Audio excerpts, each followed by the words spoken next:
I'm Logan Crawford, and right now on Spotlight, a story of resilience and transformation. Valerie West has written a gripping memoir. It is called Real Love. She takes us through her harrowing addiction battle with crack cocaine and the inspiring journey to reclaim her life through faith and determination. This powerful book sheds light not only on the dark world of addiction, but also offers hope and inspiration for anyone struggling with their own problems, demons, and challenges. We're delighted to have this very talented author join us here today on Spotlight. We thank the team at Atticus Publishing for helping us put her in the spotlight today. And we ask viewers like you to support authors like her by subscribing to our channel and by purchasing her amazing book. The links are below this interview. Valerie, great to see you here today on Spotlight. And you as well. This is really a story of redemption and hope. Obviously, that redemption was born out of troubled times. When did that period in your life begin that you became addicted, basically? It was in the late 1987. Mhm. I was 27 years old and young and married at that time. So it was in the late 80s. Yeah. And you were just a young mother at that point as well? Yes, I was a mother of three. Yeah. So it must have been a very, very difficult time. You're married, you're young, you have a child. Uh, you, um, you had three children? Yes, two Yeah, boys and a three. girl. Yeah, three children. So it must have been a very difficult time in your life, right? Yes, it was. Yeah. What helped you turn it all around? Faith, prayer, and determination. Hmm. I was determined to get my life back together. I grew up in a faith-filled home, Hmm. and I knew that what I was going through wasn't right.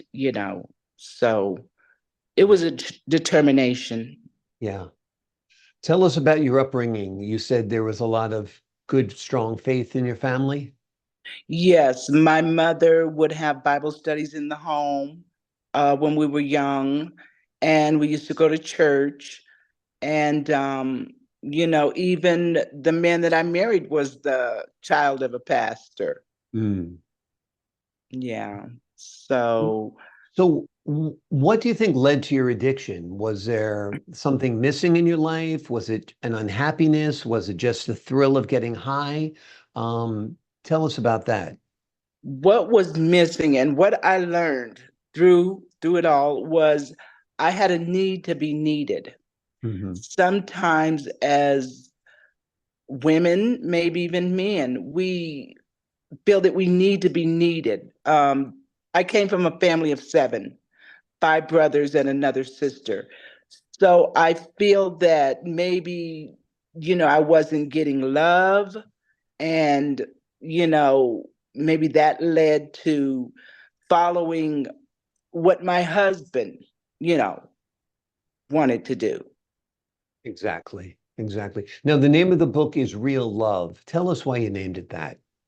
I named it Real Love because it's an inspiring story of how you learn to love yourself. Real Mm. love is learning to love you. It's not in the world. It's more or less going inside of yourself and finding that love. And that's real love to me.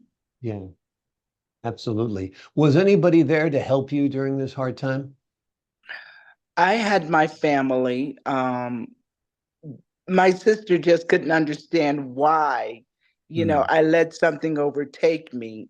My brothers were there, they supported me. As a matter of fact, my brother, who's next to me in age, was the one who took me to treatment. Mm.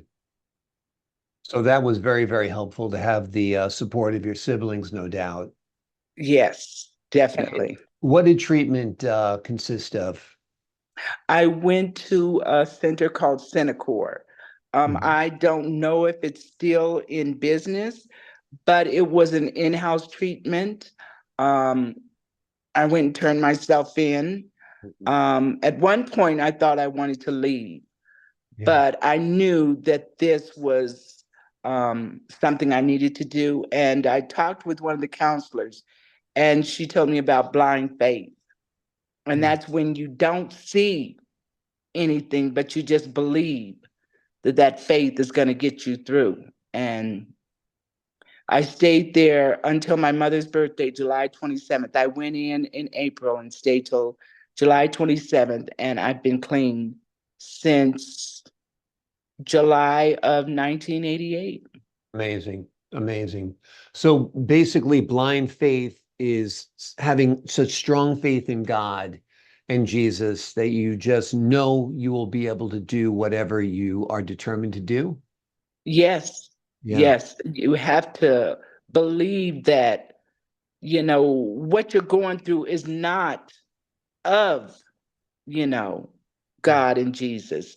You Right. have to know that there's something better, Yeah. and getting to it is the goal. Yeah. What was it like writing this book? Was it painful at any point and reliving some of the hard times in your life? Yes, it was. I went up to my loft and I sat at the computer, and I felt the Spirit of God, the Holy Spirit come over me, and that's how I got everything out. But it was painful, Yeah. just remembering and being so grateful that, I was able to get through it. Yeah. Were you able to keep your marriage intact despite your issues? I kept it intact until early 90 because he was still in that world. And, Yeah. I would pray that he would get his life together. And eventually he passed away in that world at 46. Wow. Yeah. Amazing. Amazing. Well, thank goodness you got out because Y- that's not uncommon for somebody who's using to die at a young age, particularly now with the drugs are crazy, right? Yes, Yeah. yes. Yeah. What do you hope readers take away from your book? I hope that they learn that whatever you're going through, there's always hope, just to have faith, even the faith of a mustard seed. Mm. Um, it's not the end.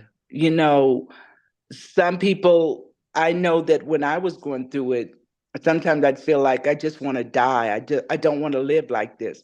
But Right. if you just hold on, you'll get through it. And I hope that the readers take away that, nothing is impossible. Nothing is impossible. Exactly, exactly. Um, Faith was a big help to you. Do you worship by going to church? Is it something that's more or less personal that you just pray to God? Tell us a little bit about your journey when it comes to religion and spirituality. Okay, my spirituality is more of a personal relationship Hmm. with God and Jesus. I don't go to church as often as I probably need to, but I feel that as long as you have Him in your life and as long as you have Him in your heart, you can make it through anything. It's not the building. My mother Right. used to always say, it's not the building, it's your personal relationship with Him.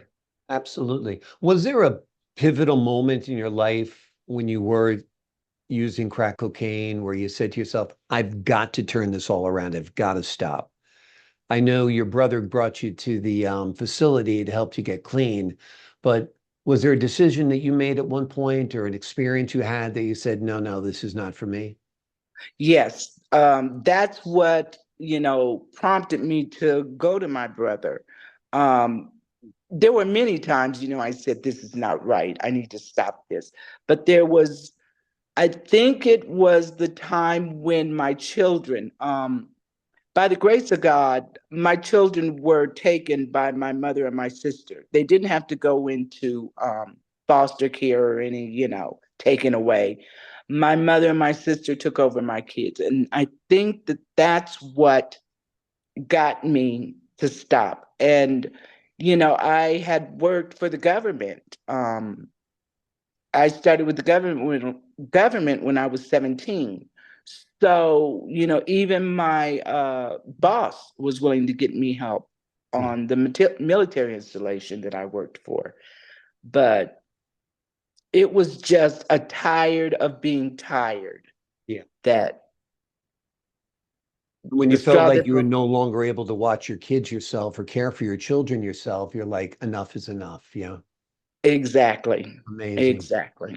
Well, Valerie West has written a powerful book. It is called Real Love, and it takes us through her harrowing battle with personal struggles. And it is also an inspiring journey to reclaim her life through faith and determination. It is a powerful book that sheds light on the dark world of addiction, but offers hope and inspiration for anyone struggling with challenges of their own. Valerie, thank you so much for joining us here today on Spotlight. You're welcome. Thank you for having me. Pleasure's all mine. To the folks at home, I'm Logan Crawford, thanking you for your time, this time until next time on Spotlight.